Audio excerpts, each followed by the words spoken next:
Good morning everyone. Daily vlog ole মই আপোনালোক সকলোকে স্বাগতম জনাইছো। ৰাতিপুৱা উঠি বিছনা চফা কৰি খালো চাহ। আইতাহঁতৰ ঘৰত আছিলে সকাম আৰু তালে গৈছিলো। চিৰা আৰু দৈ খাই আহিলো। কাম অলপ আছিলে, সালাদ তালাদ কিবা কিবি কটা চব্জি কটা আৰু পথাৰ গলো।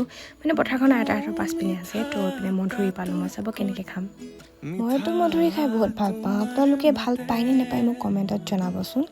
খাবলৈ একদম ফাৰ্ষ্ট ক্লাছ আছিলে, একদম মজা মিঠা আছিলে পুৰা।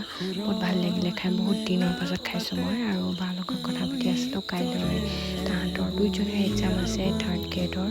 তো সেয়াই আৰু এটা বস্তু দেখুৱাম, আপোনালোকে চিনি পায় নে নাপায় মোক কমেণ্টত জনাব এইটো। আৰু আইতাহঁতৰ ঘৰলৈ গৈ আমি খালোঁ ভাত। নামঘৰত নাম লৈ আছে আৰু আমাৰ শৰাই দিছিলে আৰু এইপিনে বাই কেক বনাইছিলে গোপিনীসকলৰ বাবে। মোৰ যাবলৈ টাইম নহ'ল কাৰণ মোৰ ক্লাছ আছিলে আৰু এই মাউণ্টেইন ডিউটো মোক সেই পোৱালি জলে দিছিলে আৰু ছুটিও হৈ গ'ল। আপোনালোকে চাওক, বাই বাই।